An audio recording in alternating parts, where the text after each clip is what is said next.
All right, so just before the break, as we look back on the amazing broadcasting career of Spud, we got our heads around the fact that there were some targets that he just loved. One of them was Haircut Tim's, Daryl Timms, who worked for the Herald Sun, who's, by the way, Damo, you can tell us, as nice a bloke as you'll ever meet, Timsy. One of the all-time great journos and blokes. But Spud, I reckon he went with it once early on BT and got a nice reaction to the haircut. That's all it needed. And he thought, I'm going back there again. Revisit regularly. At time of need, that's a glass I can break, and it's just too funny.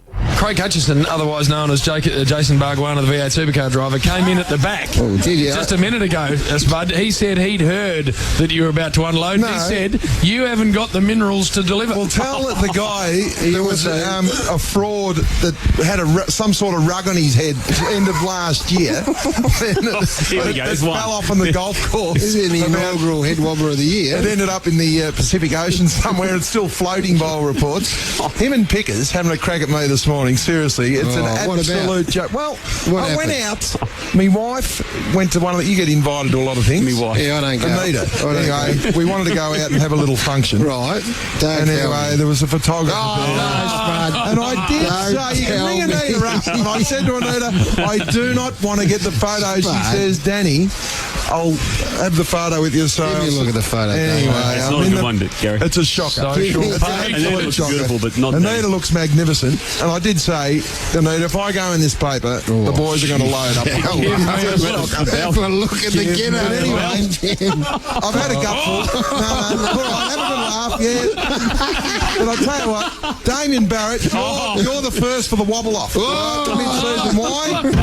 I've seen you the first two Thursday nights, great breaking stories, and you walked in today with donuts. That means you've got ahead of yourself, your head's wobbling off, and I tell you, you are in the mid-season wobble off out the middle of the MCG.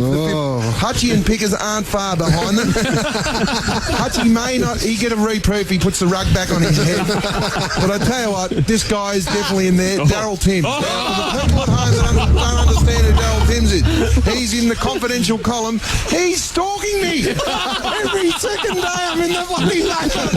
Leave me out of it. I've got a gut ball. You've got a haircut like Paul McCartney. And I'll tell you what, I did not say I was going to name the drink seller. Round one, I said I was frustrated. Boys, I was frustrated. Why? Because I went to the MCG and I got this concoction, this Diet Coke syrup with a bit of water, and I said to the guy, what's going on here? He said, a few of your colleagues have been taking some drinks home, and I left it at that. And you three, I won't swear, you three boys have said on Friday nights continually, Spud's going to name it, and I'm not going to name it. I didn't. Daryl Timms put in the paper on Monday that Danny Frawley's gone soft. Timsy, if you're listening, and I know you will be eventually, you get text or something, I did not say I was going to name it, so stick it. And I've had enough. Stop stalking me. I've got my reputation is as cut to shreds, and I tell you, I have had enough, Joe. Oh, no. And any more lip from some radio station next door, they're going to get thrown out, physically thrown out of the box.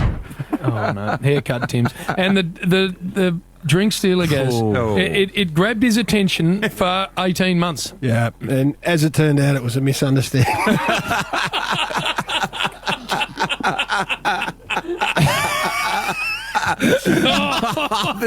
Look at him. It's an unsolved mystery. Look at that idiot of a man over there. Jim, I'm still, even 10 years later, not sure the statute of limitations allows us to talk about the drink stealer. Remember the legal toing and froing that we all got sat down once before a show and we said we cannot talk about that. A great unsolved mystery. Went down the wrong path. Well, you stoked him up every weekend.